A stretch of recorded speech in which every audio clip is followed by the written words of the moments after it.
जो आम आदमी के हालात हैं इस वक्त, वो इससे बहुत बड़ा जो है अटेम्प्ट जो है या कोशिश जो है मांगते थे। लेकिन जो हमारे वसाइल हैं, जो हमारे सालों की दहाइयों की इकोनॉमिक जो है माशी अबतरी का जो सिलसिला है, वो वहां तक पहुंच चुका है कि आम आदमी जो है इस मुल्क के अंदर उसका सांस लेना भी दुश्वार है। वेयर एज एक ऐसा तबका क्रिएट हमने कर लिया है जिसके पास तमाम तर प्रिविलेजेस हैं, तमाम तर जो है उस मराहत हैं, जिसको उर्फ आम में आजकल एलीट कैप्चर कहते हैं। ये सिचुएशन क्यों पहुंची यहां तक कि हमारे पास वसाइल की कमी है और हमारी जो इंटरेस्ट पेमेंट है, जनाबे वाला मैं रिपीट करूंगा, हमारी जो इंटरेस्ट पेमेंट है, जो सूद हमने अदा करना है, वो हमारी फेडरल रिसीट से ज्यादा है। यानी जो हमारी आमदन है फेडरेशन की, वो सूद भी कवर नहीं कर पा रही। उसके बाद जो है डिफेंस बजट आ जाता है, उसके बाद फेडरल गवर्नमेंट का खर्चा आ जाता है, जो तकरीबन 20% के करीब है। ये दोनों सूद जो है वो 60% से भी ज्यादा है। तो आप हिसाब लगा लें कि हमारे वसाइल का क्या हाल हो चुका है।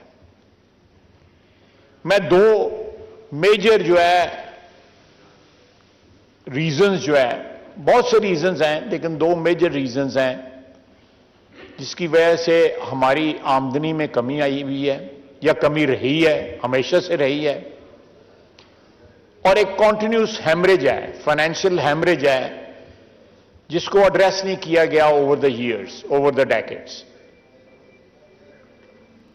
हैमरेज जो है वो जनाब वाला हमारे, मैं आपको एग्जांपल देता हूं, मैं नाम नहीं लूंगा उन इंस्टीट्यूशंस को, क्योंकि वो दो वजारतों का हिस्सा हैं। मेरे कुलीग वज़रा जो हैं हो सकता है माइंड करें। दो सिर्फ इंस्टीट्यूशन का जो डेट है वो 1000 अरब से ज्यादा है। एक इंस्टीट्यूशन का जिसका तकरीबन 700 अरब है, इसमें से डेट जो है, उसके ऊपर 86 अरब रुपया सिर्फ इंटरेस्ट पे किया जाता है।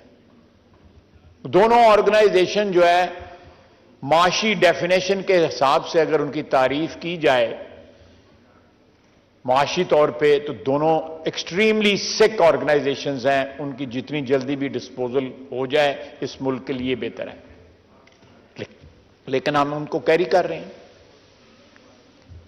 अपनी निगलेक्ट की वजह से, अपनी बेहिसी की वजह से, अपने जो माशी हालात हैं उनसे बेखबरी की वजह से। बेखबरी तो मैं नहीं कहूंगा, सबको पता है कि हमारी माशी हालात क्या हैं। इस तरह, और जरा टेलीफोन ही बात, मोबाइल फोन पे बात करना अलाउ नहीं है जी।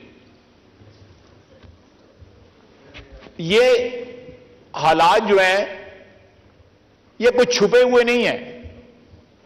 हजारों अरब रुपया जो है वो हमारे मुल्क में ऐसी ऑर्गेनाइजेशन को जिंदा रखने की कोशिश में सर्फ होता है जिनका जिंदा रहना जो है नामुमकिन है, या उनको जिंदा रख के उसमें पैसे पंप करना, मैं समझता हूं एक क्राइम अगेंस्ट स्टेट है। आप crime against the state commit करते हैं जब एक ऑर्गेनाइजेशन जिसका कोई सिलसिला ही ना हो रिवाइवल का, और आप उसको पंप करते हो। और उसके साथ लूटमार का यह हाल है कि हमारे यहां पे गुर्बत मकाओ के लिए या गुर्बत खत्म करने के लिए जो है, जो ऑर्गेनाइजेशंस जो हैं, उन्होंने गुर्बत तो नहीं मकाई, गुर्बत तो खत्म नहीं की, लेकिन उनके चीफ ऑपरेटिंग ऑफिसर और चीफ जो सीईओ और सीओओ जो हैं, चीफ एग्जीक्यूटिव ऑफिसर और चीफ ऑपरेटिंग ऑफिसर, उनकी 35 लाख रुपया तनख्वाह है। और वो अपनी पोजीशंस को प्रोटेक्ट करने के लिए उन्होंने स्टे ऑर्डर्स लिए हुए हैं। जनाब वाला, ये मुल्क जो है इसका एक एक बाल जो है वो कर्जे में जकड़ा हुआ है। और आप पॉवर्टी एलिविएशन के लिए जो ऑर्गेनाइजेशंस बनाते हैं उनमें ये इतनी इतनी तनख्वाहें देते हैं, क्या किसी को पता है? ये सारे जो बोर्ड्स बने हुए हैं मुख्तलिफ गवर्नमेंट ऑर्गेनाइजेशंस में, वो अपनी तनख्वाहें, अपने पर्क्स जो है खुद डिसाइड करते हैं, और एक लूट मार का बाजार जो है वो गर्म है, कोई पूछने वाला नहीं है। मैंने आपको ये जो ब्लीडिंग हो रही है हमारे पब्लिक सेक्टर के अंदर ऑर्गेनाइजेशंस की, पब्लिक सेक्टर्स में कॉर्पोरेशंस की, उसका तो थोड़ा सा हाल बताया। उसके बाद जो हमारी इनकम का सोर्स है वो हमारा मेनली टैक्स है, जो रेवेन्यू जो है हमारा वो सोर्स है। मैं जनाब वाला एक स्टडी है जो एक ऑर्गेनाइजेशन है, कल उन्होंने सरीना में एक अपना एक सेमिनार भी रखा हुआ है, उन्होंने ये स्टडी पब्लिश किया है, IPOSOS उनका उस स्टडी उस ऑर्गेनाइजेशन का नाम है। सर मुख्तलिफ, मैं डिटेल में नहीं जाऊंगा, मुख्तलिफ सेक्टर्स में जो टैक्स की चोरी है उसकी उन्होंने अमाउंट्स बताई गई है। सर रियल एस्टेट में 500 अरब रुपया जो है वो टैक्स नहीं दिया जाता, अगर वो टैक्स सही तरह अदा करें तो 500 अरब रुपया जो है आपके कौमी खजाने को जो है उसमें ज्यादा आएगा, उसको फायदा होगा। उसके बाद तंबाकू है। रियल एस्टेट में ऐसे ऐसे लोग हैं जिनका टेलीविजन के ऊपर नाम लेना जो है मना है, मसलन मलिक रियाज है, वो जो 190 मिलियन की डकैती है उसमें वो भी शामिल है। आप मलिक रियाज का नाम किसी टेलीविजन स्टेशन पे नहीं चैनल पे नहीं ले सकते। 500 अरब रुपया जो है ना, 500 अरब रुपया चोरी हो रहा है अंडर इनवॉइसिंग और लैंड वैल्यूएशन के मद के अंदर जो है ना वो ये सारा पैसा चोरी हो रहा है। उसके बाद टोबैको है, 240 अरब रुपया चोरी हो रहा है। दो कंपनीज जो दोनों फॉरेन कंपनीज हैं वो 99% टैक्स पे कर रही हैं, और बाकी तमाम कंपनियां जो 40% हैं वो 1% टैक्स पे कर रही हैं, और वो लोग हमारी पार्लियामेंट में पहुंच चुके हुए हैं। ये टैक्स ना देने वाले या जो टोबैको की इंडस्ट्री में इलीगली गैर कानूनी तौर पे इन्वॉल्व हैं, जो डाका, इतना बड़ा डाका जो है हमारे टैक्स पे पड़ रहा है, अवाम के ऊपर पड़ रहा है, वो लोग पार्लियामेंट में मौजूद हैं, मेंबरान हैं। आपको भी पता है, आप मुझसे बेहतर जानते हैं। यही हाल है ना डेप्टी स्पीकर साहब। उसके बाद आप आ जाएं ऑटोमोबाइल और टायर्स में 50 बिलियन का जो है ना वो टैक्स चोरी है, 50 अरब रुपए की। ऑटो लुब्रिकेंट्स जो है 56 अरब रुपए की चोरी है। ये सारा उन्होंने आगे डिटेल भी बताया हुआ है कि किस तरह उन्होंने कैलकुलेट किया हुआ है। फार्मास्यूटिकल में 65 अरब रुपए की चोरी है। चाय की इंपोर्ट में 45 अरब रुपए की चोरी है। स्टील के सेक्टर में 30 अरब रुपए की चोरी है। इस सारे आगे उन्होंने जिस तरह चोरी हो रही है उसका तरीका भी बताया हुआ है, किस तरह ये लोग चोरी कर रहे हैं। सर रिटेल सेक्टर जो है हमारा, जिसमें जीएसटी है और इस किस्म का टैक्स जो है वो शामिल है, जिस तरह जनरल सेल्स टैक्स है,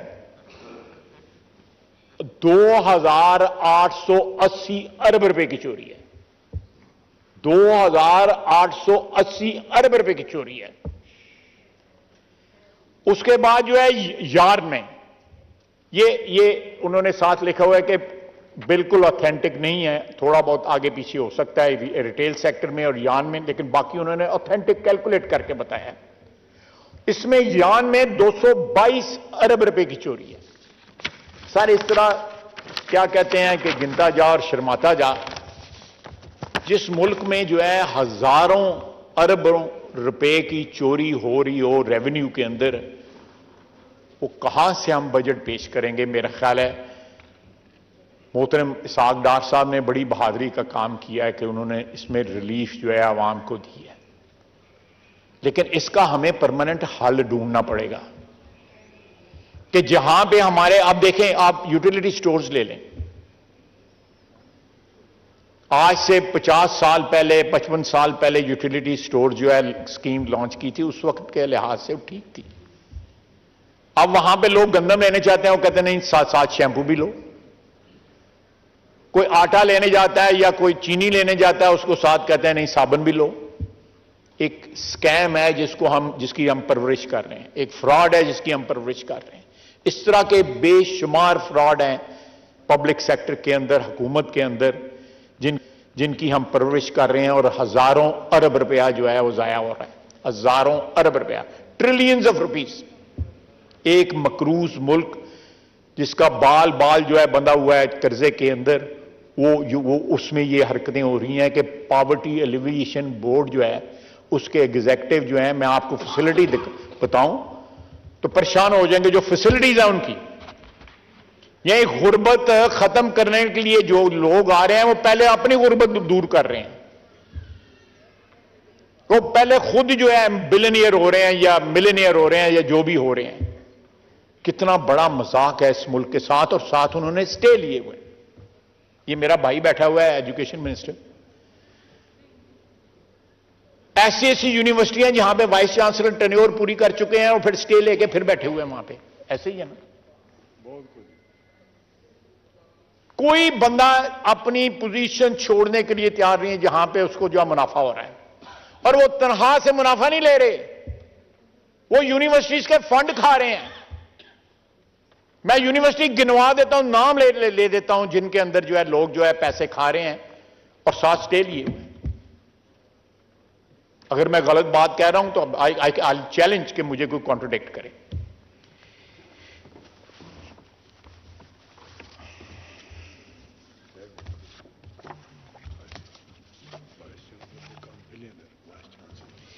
यानी मेरा भाई बता रहा है कि वाइस चांसलर जो है अरबपति बन गए हैं, यानी जो करप्शन कर करके जो उनका था सिलसिला जिससे उन्होंने सारा कुछ बनाना था, उसको जो है वो लोगों को पढ़ाना था, अवाम को तालीम देनी थी, आला तालीम देनी थी, यूनिवर्सिटियों में तालीम देनी थी, वो सारे के सारे डकैत बैठे हुए हैं वहां पे, छोड़ते नहीं है, स्टे ले लेते हैं। और अदलिया जो है वो सारी की सारी सारे जुर्म के अंदर मुलव्वस है। 2000 बिलियन से ज्यादा जो है एफबीआर का टैक्स जो है उसके केसेस इस वक्त अदलिया में चल रहे हैं।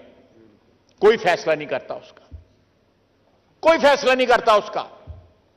यह एक गरीब मुल्क है जहां पे करोड़ों लोग फाके कर रहे हैं, जहां की 70-80% आबादी जो है,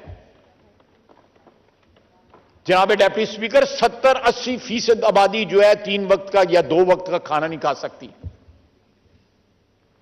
और वहां पे ये एलीट कैप्चर जो है उसने क्या क्या गुल खिला रहा है। आप हिसाब लगाएं कि इस मुल्क के जो बड़े बड़े स्मगलर हैं, जो सामाने तायुश जो है अपने डिपार्टमेंटल स्टोर में बेचते हैं, वो हमारी ट्रेड बॉडीज के सबसे बड़े ओहदों पे बैठे हुए हैं। मैं नाम नहीं लेना चाहता, लेकिन सबको पता है। हमने उनको 1 साल की एक्सटेंशन दी है कानून के अंदर, दिलवाई जो पहले इलेक्ट कराया गया उनको, जिस तरह इलेक्ट कराया गया वो भी हमें पता है। लेकिन दिन दिहाड़े जो अमीर आदमी जो है उसके लिए कोई कानून नहीं है, जो कोई कायदा नहीं है, उसके लिए कानून जो है उनमें तरमीमें की जाती हैं और आम आदमी को जो है जेल में डाल दिया जाता है। 5-5 हजार 10-10 हजार के लिए लोग जो है 6-6 महीने, साल 2-2 साल जो है वो कैद रहते हैं। अब किसी जेल से उठा के लिस्ट मंगवा लें कि वहां पे ये छोटी रकूम ना अदा करने के सिलसिले में कितने लोग कैद हैं। और ये डाके जो मार रहे हैं, सारे मुल्क में जो डाका मारा जा रहा है हर जगह, जिस तरह शादियों के ऊपर यहां पे पैसे खर्च किए जा रहे हैं, अरबों रुपए जो है शादियों पे खर्च किए जा रहे हैं। और पिछले 4 साल इस एलीट को प्रोटेक्ट किया जाता रहा है। हम 1 साल में आए हैं, हमने इनको डिसमेंटल करने की कोशिश की है, लेकिन कोई खातिर खा कामयाबी नहीं हो सकी। अल्लाह करे एक मुस्तहकम सियासी हुकूमत यहां पे कायम हो जो इन लोगों को टेक ऑन कर सके। जो इस वक्त हमारे मुल्क में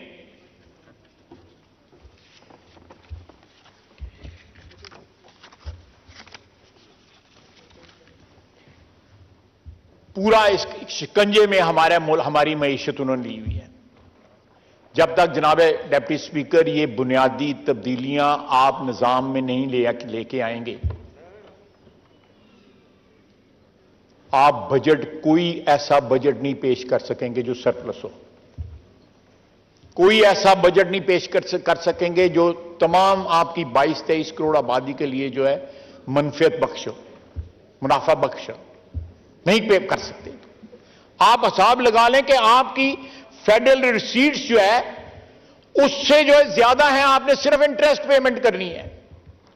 आपके पास इस मुल्क के अंदर तमाम इमराज का इलाज, आपकी माशी इमराज जो है उनका इलाज मौजूद है,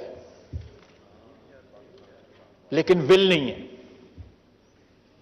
क्योंकि इस सारे निजाम को एक ऐसे तबके ने अपने शिकंजे में लिया हुआ। आप मुझे बताएं, हम में ये जुर्रत है, जितने लोग यहां में बैठे हुए हैं, कि हमारी जो 1,68,000 रुपया तनख्वाह है, हम इसको 2 लाख या 2.5 लाख कर सकें? डिप्टी स्पीकर साहब कर सकते हैं? हमारे यहां पे साथ वाला अदारा है, 16 लाख रुपया तनख्वाह लेते हैं, चले हमें चौथा हिस्सा दे दें, हम जुर्रत कर सकते हैं? हमें चौथा हिस्सा ही दे दें। और ये 7 गाड़ियां भी हैं, 7 गार्ड भी हैं, 7 ट्रैफिक भी खड़ी हो जाती है, और 7 तड़ियां लगाती हैं, इसी इदारे को तड़ियां लगाते हैं। आप देखें कौन सा अदारा है जिसको जंग नहीं लग गया या जिसको दीमक नहीं लग गई। मैं नहीं कहता ये काबिल रश्क था ये अदारा, लेकिन जिस दिन काजी फायज ईसा के खिलाफ रेफरेंस पेश हुआ था, उस दिन इस अदारे में जो है रखना पड़ा था, दराड़ आई थी। और आज वहां पे जो दराड़ है उस दिन पैदा हुई थी। अगर इन लोगों को अपने अदारे की मोहब्बत होती, अपने अदारे के वकार का ख्याल होता, तो वो उस रेफरेंस की मौजूदगी में या उस रेफरेंस के इशू के ऊपर सच के साथ खड़े होते हैं, अदल के साथ खड़े होते हैं। लेकिन ना सच के साथ खड़े हुए, ना अदल के साथ खड़े हुए। और आज जो है, परसों उन्होंने फैसला दिया है कि 3-2 का फैसला ये है और 4-3 का फैसला ये है। इस तरह बातें दुरुस्त नहीं होती। हमारी जो तारीखी गलतियां हैं वो इस तरह दुरुस्त नहीं हो सकती।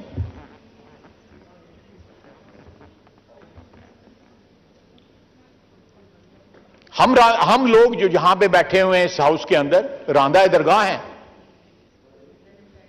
जो उठता है हमें क्रिटिसाइज करता है, राइटली और रॉन्गली, और हम बर्दाश्त करते हैं, क्यों? हम सियासी वर्कर हैं, हमारा काम है बर्दाश्त करना। लेकिन इतने नाजुक मिजाज हैं यहां पे कि लोग 2-2, 3-3 जो है वो वजीर आजम खा गए हैं, हजम कर गए, डकार भी नहीं लिया।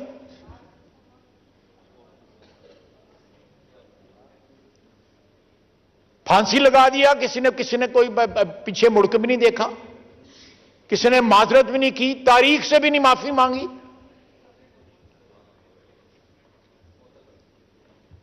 जनाबे वाला, ये सारे इमराज का इलाज जो है IMF के पास नहीं है,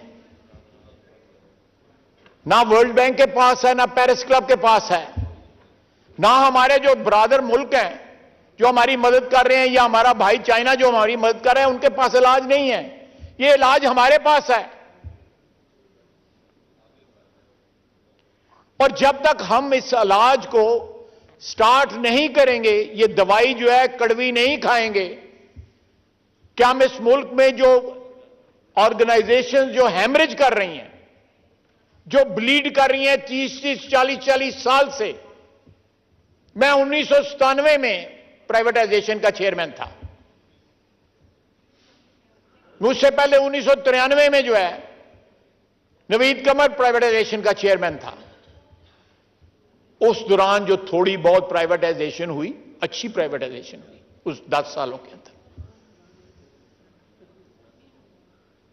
लेकिन बहुत से अदारे जो उस वक्त लिस्ट थे, आज भी लिस्ट पे हैं।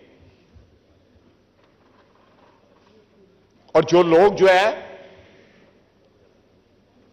जो डेड बॉडी से या उन मुर्दा अदारों से उनका गोश्त जो है नोच रहे हैं उनकी हड्डियों से, वो लगे हुए हैं। वो या स्टे ले आएंगे या अदलिया के पास चले जाएंगे। They won't let you privatise those institutions, the sick institutions जो एसओईज है हमारी, they won't let you do that. मैंने आपको बताया है कि आपके रेवेन्यू में कितनी बड़ी लीकेज है। मैं कोई और लफ्ज नहीं इस्तेमाल करना चाहता कि 2000 अरब रुपए से ज्यादा तो केसेस पड़े हुए हैं अदालतों के अंदर, और ये मैंने आपके सामने 4-5 हजार अरब रुपए के जो डाका पड़ रहा है, जो लोग टैक्स नहीं देते। आप चले जाए कोसार मार्केट, वहां पे दुकानें चेक करें। वो पाकिस्तान के गरीबों के लिए तो मैं भी वहां पे शॉपिंग करता हूं। पाकिस्तान के गरीबों के लिए तो वहां पे कोई चीज नहीं पड़ी हुई। आप चले जाएं ये बड़े बड़े डिपार्टमेंटल स्टोर, वहां पे पाकिस्तान की, और उन पे कोई टैक्स नहीं है। कंटेनर खुलते भी नहीं है, उसके अंदर कंटेनर के अंदर चाहे टैंक आ जाए, असला आ जाए, जो मर्जी आ जाए, कंटेनर का सौदा हुआ होता है। आप एक मुल्क में जहां पे आप जो है प्राइवेटाइजेशन करके, अदारों को बंद करके, अगर को चल नहीं सकते, बिक नहीं सकते, बंद करके 2-3 हजार अरब रुपया साल का बचा सकते हैं। स्टील मिल जब प्राइवेटाइज हो रही थी तो 2-3 अरब रुपए की करप्शन का इल्जाम था, और प्राइवेटाइजेशन जो है अनल कर दी गई, उसको मनसूख कर दिया गया, उसकी तनसीख कर दी गई। और उसके बाद क्या हुआ? आपने 250-300 अरब रुपया जो है तनख्वाहों में दे दिया उसको मेंटेन करने के लिए। ये क्या कौम है हम? अदलिया का फैसला था। ये किस तरह सिलसिला चलेगा? ये किस तरह सिलसिला आगे बढ़ेगा? ये दो चीजें आप अपनी रेवेन्यू रिसीट्स जो है ना, आप अपनी दुरुस्त कर लें। चले मैं 3-4 हजार अरब कह रहा हूं, 1.5-2 हजार अरब रुपया रिकवर कर लें, 1.5-2 हजार अरब रुपया चलें।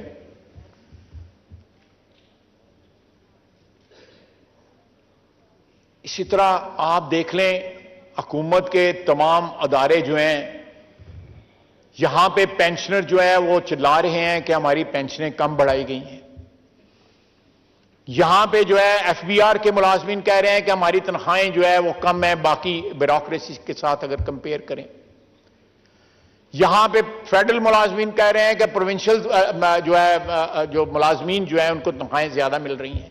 ये तमाम इश्यूज हैं जिनको एड्रेस करना हमारा काम है, और ये पैसे मुहैया करना हमारा काम है, और साथ एग्जीक्यूटिव का काम है, ब्यूरोक्रेसी का काम है, और साथ अदलिया का भी काम है कि वो थोक के हिसाब से सैकड़ों नहीं हजारों स्टे ऑर्डर ना दें। ये कनाइवेंस जो है अदलिया की, ब्यूरोक्रेसी की और इनएक्शन ऑन आवर पार्ट, ये तीनों चारों चीजों ने मिलकर जो है इस मुल्क को जो है फाइनेंशियली जो है बिल्कुल जैम कर दिया, फ्रीज कर दिया। इन हालात में मैं समझता हूं कि ये बजट जो है, किस तरह डार साहब ने इसको तरतीब दिया है। आज भी हमारे सर पे मंडरा रहे हैं बादल के आईएमएफ हमें प्रोग्राम देगा या नहीं देगा। एक न्यूक्लियर पावर, एक नाकाबिले तस्खीर दफा, बैरूनी दुश्मनों के अगेंस्ट हमें कोई खौफ खतरा नहीं है अल्लाह के फजल से। लेकिन जो अंदरूनी हालात हैं हमारे इकोनॉमी के, फाइनेंशियल हमारे जो हालात हैं, वो सबसे बड़ा खतरा है हमारा, सबसे बड़ा खतरा है। हमें कोई बाहर के दुश्मन से, हमारे सरहदों पे जो हमारे अफवाज खड़ी हैं वो, और हमारी फिजाओं के जो, हमारे पानियों की जो डिफेंड कर रहे हैं, वो डिफेंड कर सकते हैं, और उन्होंने किया है। लेकिन ये इकोनॉमी को जो अंदर जो हम दुश्मनी जो है अपने मुल्क के साथ कर रहे हैं, जिनमें तमाम तर अदारे शामिल हैं, तमाम तर, कोई ज्यादा कोई कम, और उसका ब्रंट जो है वो हम ले रहे हैं, हम सियासतदान ले रहे हैं। क्या किसी ने पूछा है? मैंने यहां ही इसी फ्लोर में कहा था, चीफ मिनिस्टर जो थे पिछली गवर्नमेंट के पंजाब के, उनका जो प्रिंसिपल सेक्रेटरी थे, वो अरबों रुपए लेके लंदन चले गए हुए हैं। किसी ने पूछा? यहां पे कोई सियासतदान जो है छोटा मोटा हाथ मार दे खुदा न खास्ता, उसके इश्तिहार लग जाते हैं, उसके गिरेबान के ऊपर इलेक्शन पे लोगों के हाथ पड़ते हैं और लोगों को कहा जाता है कि पता नहीं हम कितनी तनख्वाह लेते हैं, कितनी हमें फैसिलिटी लेते हैं। यहां तो रिटायरमेंट के बाद 90% पेंशन मिलती है, 90% पेंशन मिलती है उसके बाद, रिटायरमेंट के बाद जो सैलरी जो होती है उसकी 90%, और 4-5 जो है। Order in the house please. Rana साहब, order in the house please.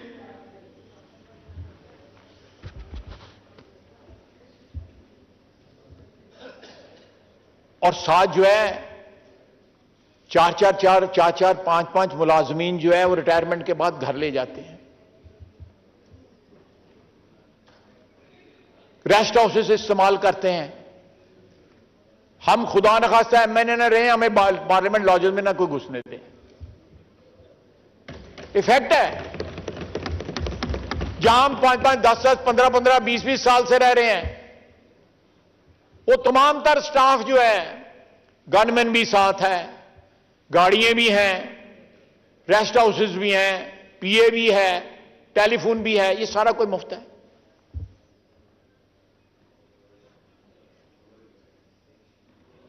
इस तरह तो दामाद भी नहीं रखे जाते जिस तरह ये हमारे ये लोग हैं ना।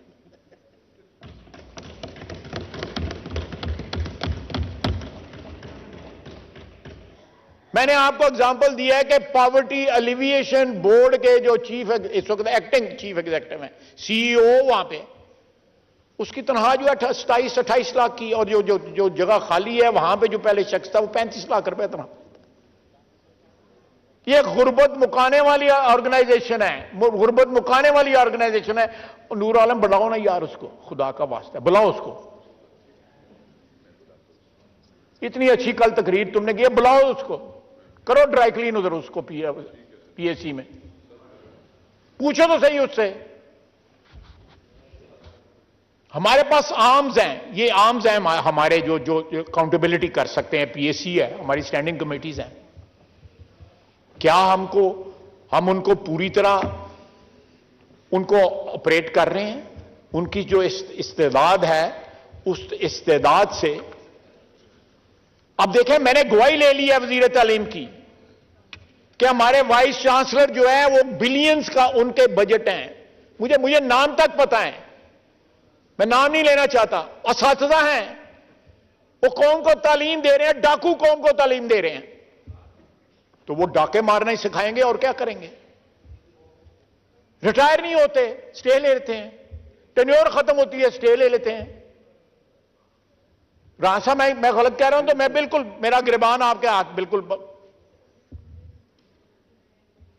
ये अदलिया क्या कर रही है इस मुल्क के साथ? को अपनी इंट्रोस्पेक्शन करें, को सेल्फ अकाउंटेबिलिटी करें।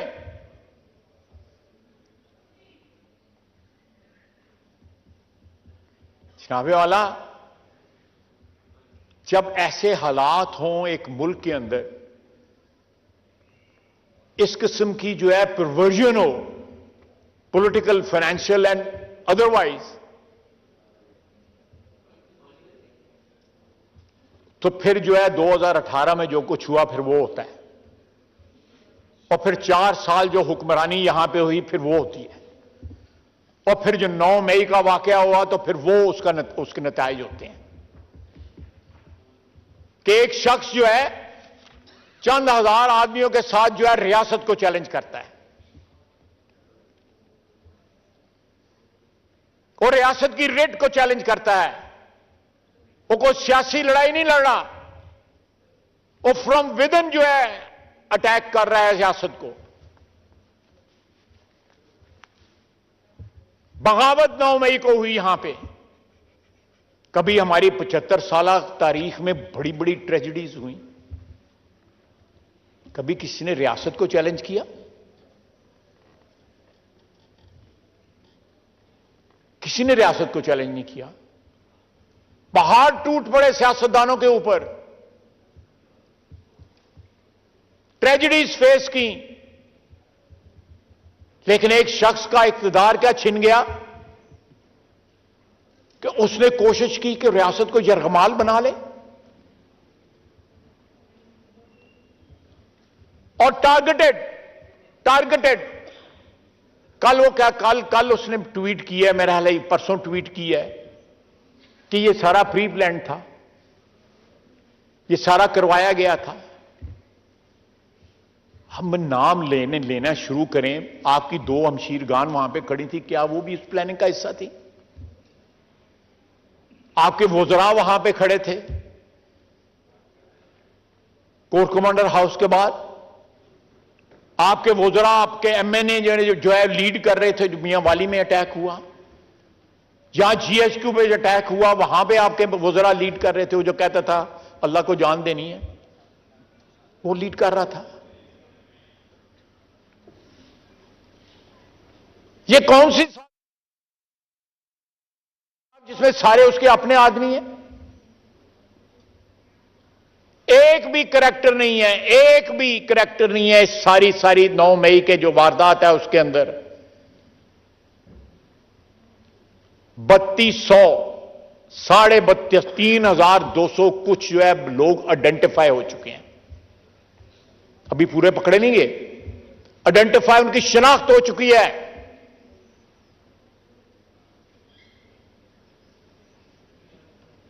वो शेर खां की तो तौहीन जो है उसकी तो हिंदुस्तान ने भी इज्जत के साथ जो है उसको इज्जत की उसकी। वो भी उसकी बहादुरी की दास्तानें बयान करते हैं, और आपने उसका स्टैच्यू जो है आप उसकी यादगार को मिसमार कर दिया, उसकी यादगार की तौहीन की। दुश्मन ममालिक जो है कि उनकी फौजें एक दूसरे के शहीदों को या एक दूसरे के बहादुर सिपाही जो लड़ते हैं उनके खिलाफ उनकी इज्जत करते हैं। ये एक कोड है, सारी दुनिया में जंगों का कोड है। क्या आप लाशों की बेहुरमती नहीं करते? आप रिस्पेक्ट करते हैं, चाहे दुश्मन का जो सिपाही भी जो है is fallen in a battle. यहां पे तो उनकी यादगार, उनके याद के जो बुत थे या उनके यादगारें जो थी, जो स्टैच्यूज थे, आपने उनको भी मिसमार कर दिया। कितनी शदीद नफरत का इजहार उन्होंने उस दिन किया पाकिस्तान के खिलाफ 9 मई को, कितनी शदीद नफरत का इजहार किया। उनके चेहरों से शदीद नफरत का इजहार हो रहा था। आप टेलीविजन के ऊपर जरा गौर से देखें उन लोगों को जो जीएचक्यू के ऊपर जो है वो पेट्रोल के बम फेंक रहे थे,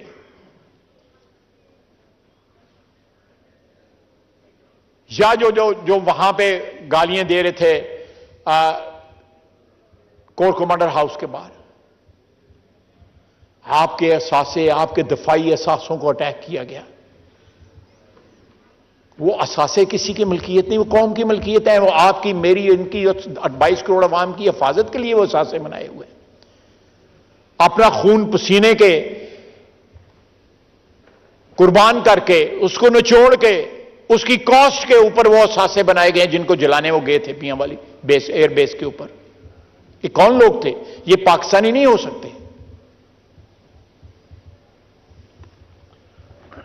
जो 75 साल में हमारा अजली दुश्मन जो है, जो सोच भी नहीं सकता था कि वो ये अचीव करेगा, हमारे अंदरून जो दुश्मन बैठा हुआ था, जिसको हमने खुद जो है उस शाम को दूध पिला के पाला गया, और उसने 9 मई को डसा, इस कौम को डसा। जनाबे वाला, आप देखें कि क्या हुआ 9 मई को। कोई इंट्रोस्पेक्शन करे ये कौम जो है। वो कहता है मेरे साथ ज्यादती हुई, हमने उसको कहा था यहां से इस्तीफे दो। अगर ये असेंबली जो है पिछले 1 साल से अगर वो इस्तीफे ना देते तो यहां बैठे होते तो इस तरह चलनी थी जिस तरह 1 साल से चल रही है। क्यों नूर आलम? किसकी गलती है? उसकी अपनी गलती है ना। उसने दोनों जो हुकूमतें हैं वो हमारे हवाले कर दी, या इंटरिम के हवाले कर दी।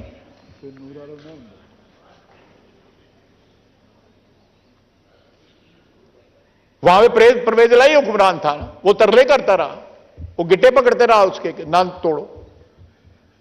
केपी में भी तोड़ दी उसने, और फिर तीनों चीजों के लिए अदालतों में चला गया कि इस्तीफे भी वापस लो जी, और असेंबली में हमारी हुकूमतें बहाल करो। तो मैंने कहा था, यहां बैठा हुआ था, मैं नहीं यहां बैठा हुआ था, कि कोई शर्म होती है, कोई हया होती है। वो आज भी फिक्रा जो है ना उसके ऊपर जो है ना सादिक आता है, फिट होता है बिल्कुल।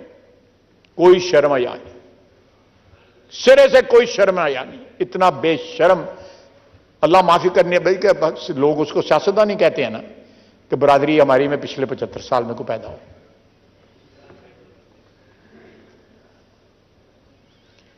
जनाब स्पीकर, ये मैंने जो चंद मारूजी जो हालात हैं उनका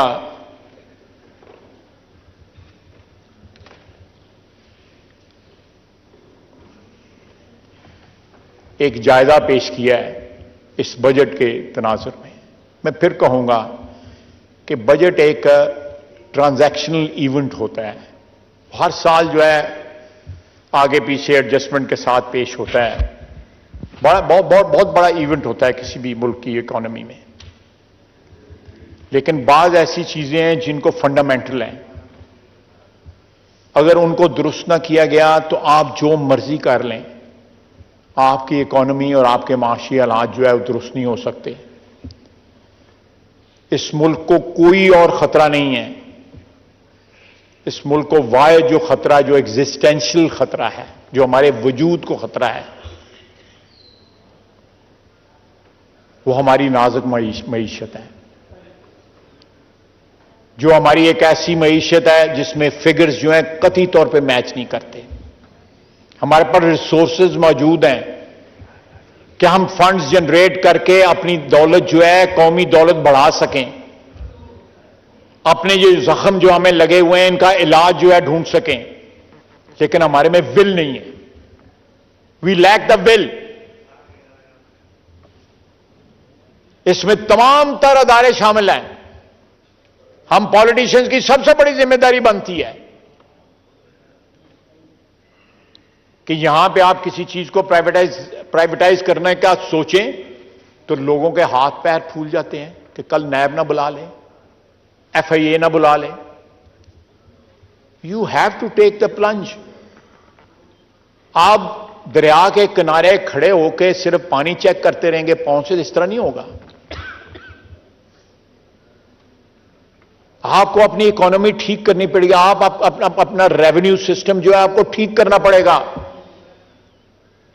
जनाबे डिप्टी स्पीकर, मार्केटों के अंदर पाकिस्तान में कहीं गांव में नहीं, दूर दराज के गांव में नहीं, फाटा में नहीं, मैं मार्केटों को, बड़े बड़े शहर की मार्केटों के अंदर जो है बिजली चोरी होती है,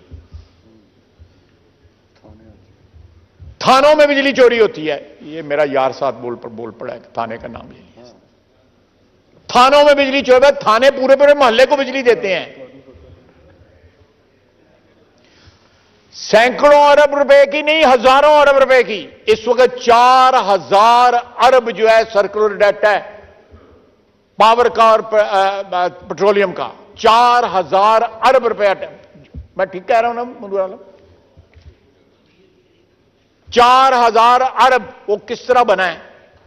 मैं नाम नहीं लेना चाहता शहरों के। गुंजान आबादी वाले शहर बड़े, जिनकी 50-50 लाख करोड़ की आबादी है, 20-20 लाख, 25-25, कोई किसी वीराने में नहीं बिजली चोरी हो रही, उन मार्केटों में बिजली चोरी हो रही है। लोगों ने निचले स्लैब का फायदा उठाने के लिए 3-3 मीटर अपने घरों में लगाए हुए हैं। यह भी बिजली चोरी के जुमरे में आता है। ये किसने चेक करने हैं जनाब स्पीकर? आपने चेक करने हैं या मैंने चेक करने हैं? ये हमारे सिस्टम ने चेक करने हैं। किस तरह 3 मीटर एक प्रेमिसेस पर लगे हुए हैं कि निचले स्लैब का जो है वो फायदा उठाया जा सके।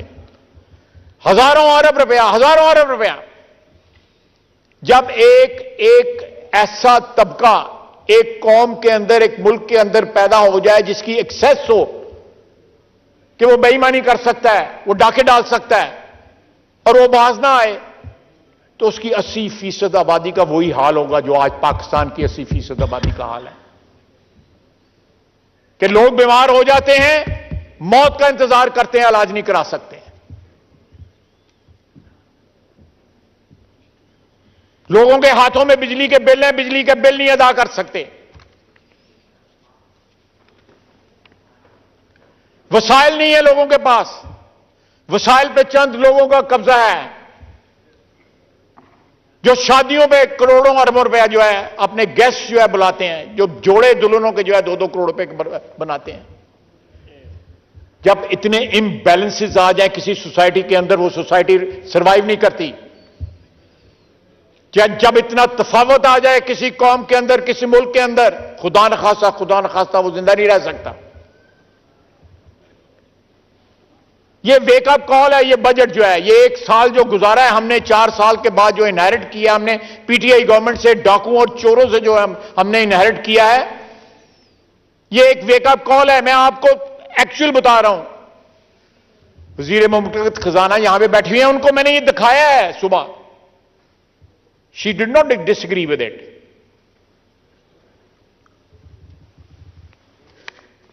ये सारा चार्ट मैंने उनको दिखाया है। आप किस तरह जस्टिफाई करेंगे कि हम लोगों को रिप्रेजेंट करते हैं? मेरी अगर कॉन्स्टिट्यूएंसी में 5 लाख वोटर है या 6 लाख वोटर है, उसमें चंद हजार वोटर होगा जो प्रिविलेज क्लासेस का होगा, बाकी गरीब लोग हैं। यहां पे हर चीज जो है एलीट ने कैप्चर की हुई है। आप असाब लगाएं कि टोबैको के चोर जो हैं वो असेंबलियों में और सेनेट में बैठे हुए हैं।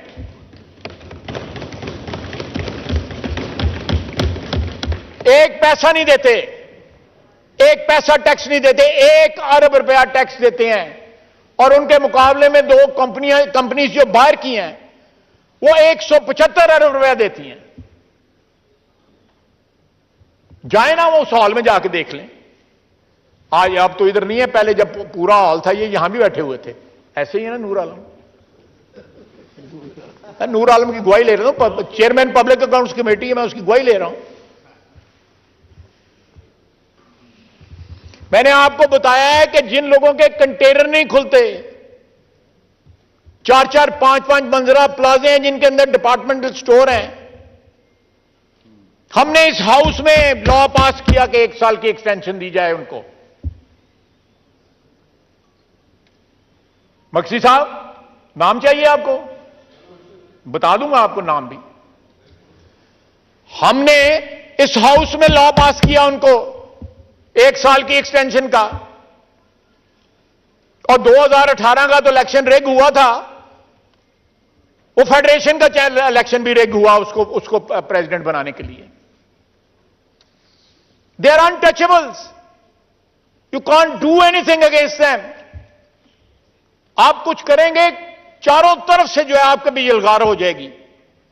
अगर आपके चारों तरफ से यलगार नहीं होगी तो अदलिया उनको रेस्क्यू करने आएगी, अदलिया उनको बचाने आ जाएगी। ये कैसा माफिया है? इस तरह ये मुल्क नहीं चलेगा, इस तरह ये रियासत नहीं चलेगी। हम कुछ सियासी 2 नंबरी कर लेते हैं, यहां से उधर चले जाते हैं, यहां से उधर। हमारा मीडिया रिकॉर्ड लगाना जो है बंद नहीं करता। वो मलक रियाज का नाम ही नहीं लेते। ये मीडिया का हाल है,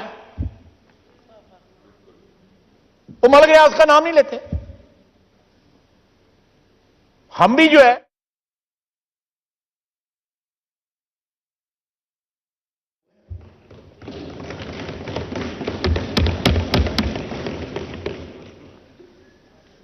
इस तरह अपने गिरेबान में तुम ही अपनी बुशड़ी जरा गलत अपने गिरेबान में जो है कुछ झांके ना।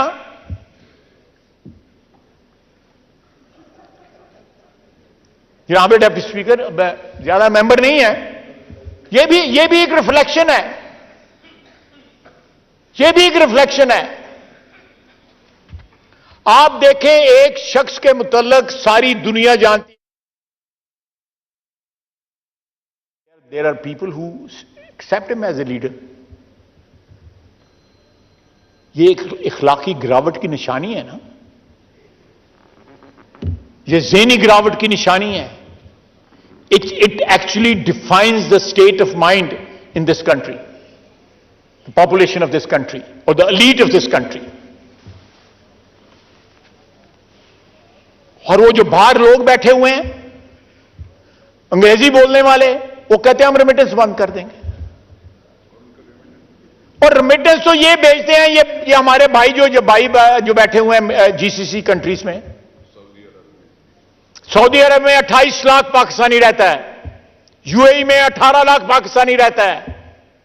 और बोलता कौन है? अमेरिका से कोई बोलता है, कोई कनाडा से बोलता है। जो यहां पे लाशें दफन करने आते हैं, अपने बड़ों की जायदादें बेच के वापस चले जाते हैं। यहां तो किसी को पासपोर्ट नहीं मिलता, वहां पे पासपोर्ट मिले हुए हैं उनको।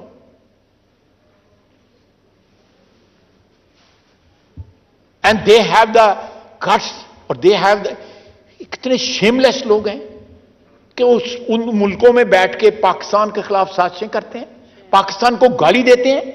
जिस मट्टी ने उनको जन्म दिया और जिस मट्टी को वो अबैंडन करके, कोई वैंकूवर में बैठा है, कोई टोरंटो में बैठा है, वो न्यूयॉर्क में, कोई कहां बैठा हुआ है, वो कम का इज्जत करो अपने मुल्क की, जिसने तुम्हें जन्म दिया, जिसने तुम्हें बुनियादी शनाख्त दी। जनाब वाला 50 डिग्री टेम्परेचर के अंदर अबू धाबी, दुबई और जद्दा और रियाद में लोग काम करते हैं और अपने पाकिस्तान को, अपने वतन को पैसे भेजते हैं।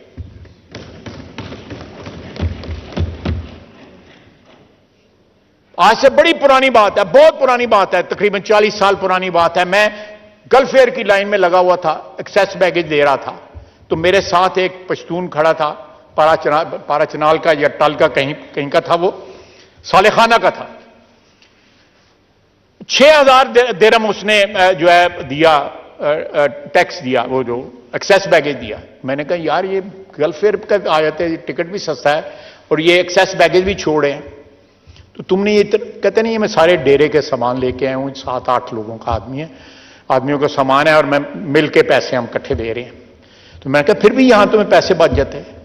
वो कहता नहीं, जो भी, मुझे जानता तो नहीं था, कहने लगा नहीं जनाब, मैं इसी जहाज पे जाऊंगा जिसकी ऊपर जो है पाकिस्तान का झंडा है। जब ये उठता है ना तो मेरा दिल इतना बड़ा हो जाता है। और मुझे वहां पे शर्म आई कि मैं सस्ता टिकट लेके गल्फ एयर पर, ये लोग पाकिस्तानी हैं, वो लोग पाकिस्तानी जो वहां पे बैठे हुए हैं ना, they are not coming back. इन लोगों ने वापस आना है। ये ईद पे आते हैं, दोनों ईदों पे आते हैं, आगे पीछे आते हैं, बच्चे यहां पे हैं, वालिदैन यहां पे हैं, जायदाद यहां पे खरीदते हैं। और वो लोग आते हैं जायदाद बेचने के लिए जब मां बाप मरते हैं।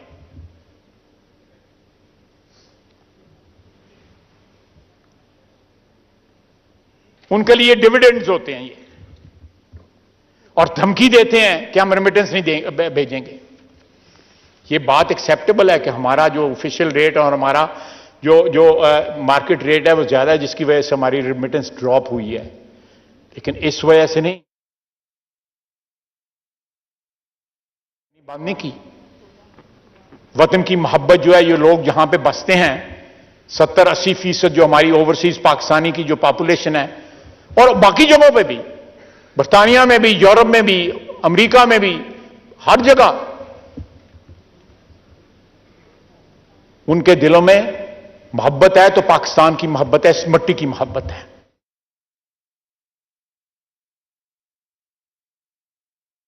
कुर्बानी करेंगे। आप देखें, आपका इक़्तिदार छिन गया, आप क्या क्या हरकतें कर रहे हैं। लोगों के बच्चे जो है उनको आगे लगाया है, अपने बच्चे जो है लंदन बैठे हुए हैं। कोई इन्वेस्ट करो ना, तुम भी इन्वेस्ट करो इसमें, सियासत में अपनी में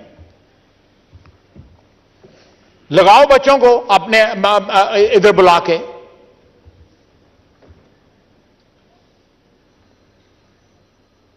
जनाब वाला, मेरी ये चंद गुजारिशात थी।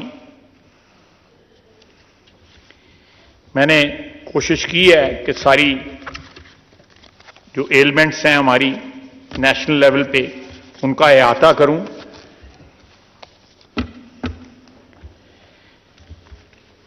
लेकिन आखिर में कहूंगा कि we lack the will to change our situation, radically change our situation. ये ट्रांजैक्शनल जो इकदामात हैं, इनके रिजल्ट जो है वो भी ट्रांजैक्शनल होते हैं। अगर आप परमानेंट चेंज चाहते हैं, आप जो अदारे हैमरेज कर रहे हैं उनको या बंद कर दें या उनको प्राइवेटाइज कर दें।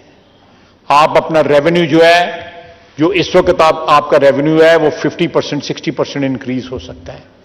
ईमानदारी की जरूरत है। यहां पे कितने लोग टैक्स पेयर हैं या किस तरह टैक्स देते हैं? आप बड़े होटलों में जाएं, रेस्टोरेंट्स में जाएं, 30-30 हजार 35-35 हजार बिल देते हैं, लेकिन एक्साइज नहीं देंगे, जीएसटी नहीं देंगे। ये फंडामेंटल चेंजेस की जरूरत है, पैराडाइम शिफ्ट की जरूरत है। नहीं तो इस तरह हालात नहीं बदलेंगे। जो भी हो सकता था मरूजी हालात में, इन सर्कमस्टांसेस में, वो हमारी फाइनेंस डिवीजन ने, डॉक्टर साहब ने, हमारी बहन ने पूरी कोशिश की है कि उसमें रिलीफ दी जाए और रिलीफ मिली है। लेकिन हमें इस चीज का एहसास है कि वो रिलीफ जो है इनएडिक्वेट है, वो काफी नहीं है। जख्म जो है बहुत गहरे हैं, उनका इलाज जो है वो उसी तरीके से हो सकता है जो तरीका मैं बयान कर रहा हूं। वमा अलैना इल्लल बलाग। शुक्रिया जी। जनाब सैयद जावेद हसनैन साहब। असेंबली का इजलास जारी है। ख्वाजा आसिफ इजहार ख्याल कर रहे थे। इस मौके पर उन्होंने कहा कि मुल्क में लूटमार का बाजार गर्म है, कोई पूछने वाला नहीं। आम आदमी के हालात बहुत ज्यादा खराब हैं। मुल्क में 500 अरब रुपए चोरी हो रहे हैं। कंपनीज टैक्स ना देकर मुल्क में चोरी कर रही हैं। टैक्स ना देने वाले हमारी असेंबली में पहुंचे हुए हैं।